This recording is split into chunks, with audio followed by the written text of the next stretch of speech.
Hello बच्चों, कैसे हैं आप? आशा करती हूँ आप सभी स्वस्थ होंगे। चलिए आज की वर्कशीट शुरू करते हैं बेटा। आज डेट है 10 फरवरी 2021 और डियर द्वारा दी गई वर्कशीट नंबर 166 हम करेंगे, जो इंग्लिश सब्जेक्ट की है, क्लास 3 के लिए है।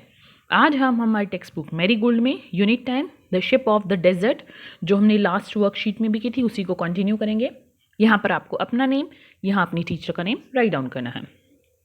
Do you know the National Deworming Day is conducted all over India on Feb 10 every year, with a mop-up day on 15 February. The objective of this day is to eradicate intestinal worms among all preschool and school-age children through the platform of schools and Anganwadi centers. The basic aim is to improve the overall health of the children and increase nutritional status, access to education and quality of life.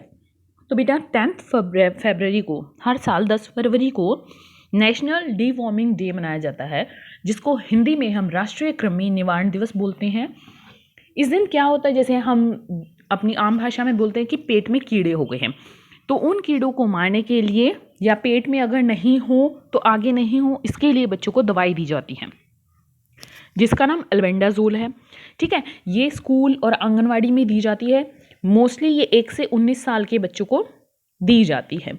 इससे क्या होगा, बच्चों की health improve होगी और उनका nutritional जो system है वो इम्प्रूव होगा, क्योंकि अगर पेट में कीड़े वॉर्म हो जाते हैं तो वो भोजन को हमें लगने नहीं देते। जैसे कि अगर हम अच्छा भोजन भी खा रहे हैं तो भी हम हेल्दी नहीं होंगे। तो इसलिए नेशनल डीवॉर्मिंग डे मनाया जाता है 10 फरवरी को। इसका एक वो है, worm free children healthy children, यानी पेट में कीड़े नहीं होंगे तो वो बच्चा हेल्दी होगा। Good morning, dear students. You read the conversation between the lion and the camel in the previous worksheets. आपने पहले वाली वर्कशीट में लॉयन और कैमल के बीच में जो बातचीत थी वो देखी। क्या क्या थी? They are fascinated by each other. वो क्या है? वो fascinated है बेटा। fascinated का मतलब होता है मोहित होना, यानी एक दूसरे से मिलकर खुश होना, एक दूसरे को अच्छा लगना। Let us see what interests them. तो देखते हैं उनमें क्या इंटरेस्टेड है, क्या अलग है। Lion was really fascinated by the camel and his hump. तो लॉयन को जो कैमल है उसका हम्प और कैमल बहुत अच्छा लगा। हम्प होता है कुबड़, जैसे ये कैमल का ये ऊपर उठा हुआ भाग है ना, इसको बोलते हैं hump. So he asked him about it. तो उसने इसके बारे में पूछा। Camel told him, I store water and food in the hump. मैं अपने हम्प में पानी और खाना इकट्ठा करता हूँ। There are no lakes or river in the desert, but that never bother me. जो डेजर्ट होता है, रेगिस्तान होता है, उसमें कहीं पर भी लेक, झील या नहर नहीं होती, लेकिन उसका मुझ पर कोई असर नहीं पड़ता। I can consume about 200 bottles of water in one go. एक बार में मैं 200 बॉटल पानी पी सकता हूँ. Camel further added on by saying, I can stay without food and water for 2 weeks. 2 weeks at a stretch. तो मैं बिना खाने और पानी के 2 हफ्ते तक जी सकता हूँ, क्योंकि वो पानी अपने अंदर स्टोर कर लेता है और खाना भी, तो उसी से उसका काम चलता है. Lion was amazed to know that he showed camel his feet and said, my padded feet protect me from thorns and I can run 80 kilometers per hour. तो उसमें क्या हुआ, देखिए, अब लॉयन को बहुत अच्छा लगी हम्प की बात, कि उसकी कैमल की, कि वो अपने हम्प में खाना और पानी सेव करता है। अब लॉयन ने कहा कि मैं 80 किलोमीटर पर आवर की स्पीड से भाग सकता हूँ और मेरे पैरों में नीचे क्या है, पैडेड है मेरे पैर नीचे से, जो मुझे जैसे कोई भी नुकीली चीज़ चुभने से बचाती है और मुझे भागने में सहायता करते हैं. Camel replied, Lion replied, my padded feet help me to run even on hot sand at 20 kilometers an hour. तो इस बात पर कैमल कहता है कि मेरे जो पैडेड फीट हैं वो मुझे हेल्प करते हैं, जब बहुत गर्म होता है तो मैं रेगिस्तान में भी 20 किलोमीटर्स 1 घंटे में क्रॉस कर देता हूँ.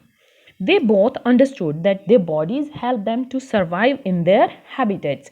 तो वो दोनों समझ जाते हैं कि जो उनकी बॉडी है वो हेल्प करती है उनकी जैसे सराउंडिंग में वो रहते हैं उसमें रहने के लिए, कि ऊंट कैसे रेगिस्तान में रहता है और शेर कैसे जंगल में रहता है.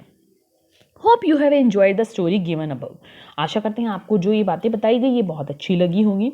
Now let's try to find out answer to the following questions. Tick the correct answer. तो चलिए अब क्या करते हैं, हम सही आंसर पे टिक करते हैं. Camel stores food in his. Camel पानी कहाँ स्टोर करता है? अपने पैरों में, अपने नेक गर्दन में, अपने हम्प ऊबड़ में, अपने स्टमक पेट में. तो किस में करता है? अपने हम्प में. For how many weeks can a camel store food in his hump? तो जो कैमल है वो कितने हफ्तों के लिए अपना खाना स्टोर कर सकता है? 2 वीक्स के लिए. किसके लिए? 2 वीक्स के लिए. देखिए यहाँ पर तो हमको इसमें से क्वेश्चन में से ले सकते हैं camel store food in his hump for 2 weeks. ये है हमारा आंसर 2 यहाँ से. All animals are different. A camel is known for its hump. A lion is identified by its mane. Can you identify the following animals based on their special features? I am sure you can. A hint box is provided for your help. तो हर animal की अपनी एक विशेषता होती है. जैसे camel क्या करता है? पानी सेव करता है, ठीक है, और शेर की अपनी शान होती है. तो इसी तरह से कुछ नीचे एनिमल्स दिए गए हैं, बर्ड्स दिए गए हैं, उनकी आपको साइड में एक हिंट बॉक्स दिया है. उन हिंट बॉक्स की हेल्प से आपको पहचानना है कि ये किस एनिमल का पार्ट है या किस एनिमल के बारे में है. An elephant is identified by it's. एक हाथी किस चीज़ से पहचाना जाता है? It's trunk. सूंड से. किससे पहचाना जाता है? ट्रंक से. A bird is identified by its dash. एक पक्षी अपने किस चीज से पहचाना जाता है? बीक से, चोंच से. A fish is identified by its dash. Fish किससे पहचानी जाती है? अपने फिन से. ये देखिए फिश में जो ये पीछे ऐसे होते हैं बेटा, इसको हम बोलते हैं fin. A cat is identified by its dash. Cat किससे पहचानी जाती है? अपने विस्कर्स से. विस्कर्स. विस्कर्स क्या होते हैं? जो ये कैट की ये ऐसे मूछे टाइप सी होती है ना, इनको विस्कर्स बोलते हैं. अब इसके साथ ही आपको अपने इंग्लिश की वर्कबुक के पेज नंबर 153, 154 एंड 157 करना है. देख लेते हैं कौन से है बेटा. ये देखिए ये है हमारा पेज नंबर 153. इसमें क्या करना है आपको? क्वेश्चन 4 में करना है, स्टोरी रीड की है the ship of the desert. इसमें जो भी वर्ड आपको वर्ड सर्च में मिलते हैं उन पे सर्कल करना है. जैसे देखिए मैं आपको कुछ एग्जांपल बता देती हूँ. फॉरेस्ट, वाटर, हम्प, डेजर्ट, ठीक है, कैमल. आप और भी वर्ड देख सकते हैं जो आपको दिख रहा है. तो इस तरीके से जो भी आपको यहाँ पर वर्ड दिख रहे हैं वो यहाँ आपको देखने हैं. पैड, जैसे फीट पैड उसको लाइन के लिए थे, तो इस आप और भी वर्ड फाइंड कर सकते हैं. शिप. चलिए अब आगे देखते हैं question 5. Now fill in the blank space to complete the words given below. तो यहाँ पर आपको ये जो वर्ड्स दिए गए हैं ये कंप्लीट करने हैं. जैसे डेजर्ट, DESERT,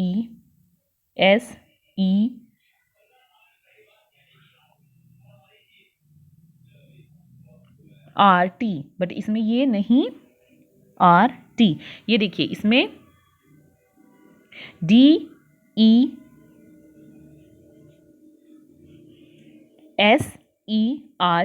तो ये पूरा हो रहा है यहाँ पर SERT, डेजर्ट. ये water, WATER, water. Ship, SHIP, ship. SAND, sand. ठीक है, इसी तरह से आपको ये सारे वर्ड्स कंप्लीट करने हैं. चलिए आगे देखते हैं बेटा. Page number 154. ये देखिए इसमें क्या है, पेज नंबर 154 में rearrange the names of the animals, write in them in the fill up blanks. ये देखो ये क्या है? ये है डंकी. तो इसको हम ऐसे लिखेंगे DONKEY. ये है cow, COW. Dog, DOG.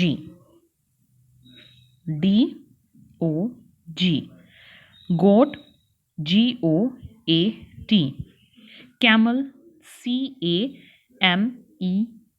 camel, buffalo, B-U-F-F-A-L-O।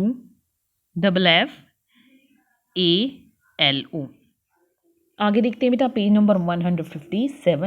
इसमें आपको क्या करना है, इसमें आपको जो सेम साउंड है, सिमिलर साउंड है, यानी हमने होमोफोन्स जो लास्ट वर्कशीट में किए थे उनको मैच करना है। जैसे week weak, by bye, not knot, hair hare, tail tale, sail sale, night knight, need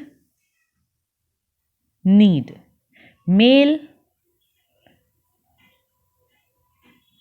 mail, some sum. ठीक है बेटा। अभिभावकों के लिए सुझाव है कि बच्चों को बताएं कि स्वच्छ पानी की आवश्यकता अनुसार ही प्रयोग करें, क्योंकि जल है तो कल है। और आज का कोविड का मैसेज है कि जब भी हम घर से बाहर जाएं हमें सोशल डिस्टेंस मेंटेन रखना चाहिए, तभी हम कोरोना को हरा सकते हैं।